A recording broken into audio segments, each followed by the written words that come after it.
പ്രാർത്ഥനയാണ് സകല വിഷയത്തിനും മറുപടിയെ വിളിച്ചു വരുത്തുന്നത്. ഇന്നൊരു മനുഷ്യന്റെ പ്രാർത്ഥനയാണ് ഞാൻ നിങ്ങളോട് ശുശ്രൂഷിക്കുവാനായി പോകുന്നത്.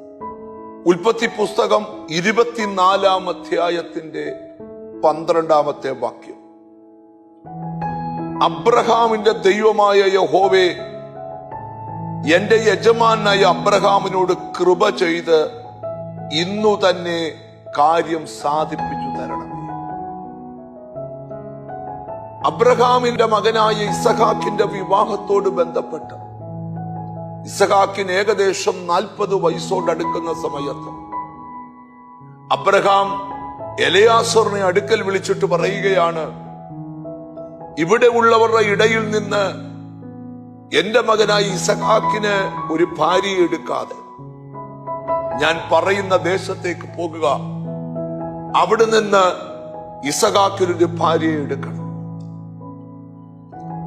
എലയാസർ അബ്രഹാം ഏൽപ്പിച്ച ദൗത്യവുമായി മുന്നോട്ട് പോകുമ്പോൾ തനിക്ക് എന്തു ചെയ്യണമെന്നറിയത്തില്ല. താൻ ദൈവത്തോടൊരു പ്രാർത്ഥന പ്രാർത്ഥിക്കുക, കർത്താവേ, എനിക്ക് ഈ കാര്യം അറിയത്തില്ല, ഇന്നു തന്നെ എനിക്ക് ആ കാര്യം സാധിപ്പിച്ചു തരണം. അവൻ ദൈവത്തിന് മുമ്പിൽ പറയുകയാണ്,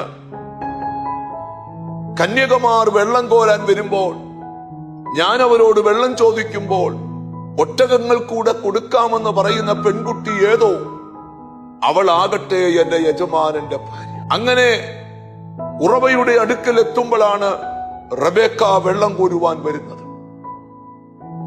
ഇതെല്ലാം വന്നതിന്റെ മുമ്പിൽ ഒരു മനുഷ്യന്റെ പ്രാർത്ഥനയാണ്. അതിനകത്തെ ഒരു പദമാണ് നമ്മൾ ധ്യാനിക്കുന്നത്, ഇന്നു തന്നെ കാര്യം സാധിപ്പിച്ചു തരണം. നീ ഇടപെടുന്ന വിഷയം ഇതിനു മുമ്പ് നിനക്ക് അങ്ങനെ ഒരു അനുഭവം ഉണ്ടായിട്ടില്ല. പക്ഷെ നിനക്കൊരു വലിയ അനുഭവം ഉണ്ടാകാൻ പോവാ.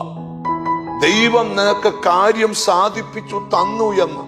അത് തലമുറയോട് ബന്ധപ്പെട്ട്, വിവാഹത്തോട് ബന്ധപ്പെട്ട്, കുടുംബത്തോട് ബന്ധപ്പെട്ട്, ബിസിനസ്സിനോട് ബന്ധപ്പെട്ട് യഹോവ നിനക്ക് ഇന്നു തന്നെ ആ കാര്യം സാധിപ്പിച്ചു തരും. അങ്ങനെ ഒരു പ്രാർത്ഥന പ്രാർത്ഥിക്കാൻ പോവുക. ദൈവത്തിന്റെ വായാൽ നിന്നുകൊണ്ട് ഞാൻ പ്രവചിക്കുക, ഇത് നിന്റെ കാര്യം സാധിപ്പിച്ചു തരുന്ന ദിവസമാണ്. നമുക്കൊന്നിച്ച് പ്രാർത്ഥിക്കാം.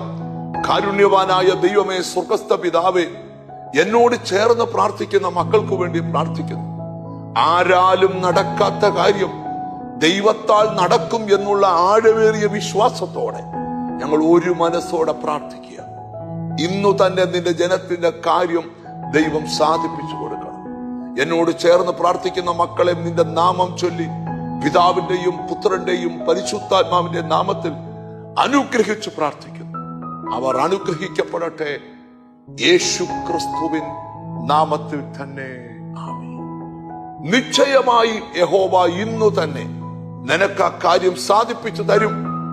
വിശ്വസിക്കാം, പ്രാർത്ഥിക്കാം. God bless you.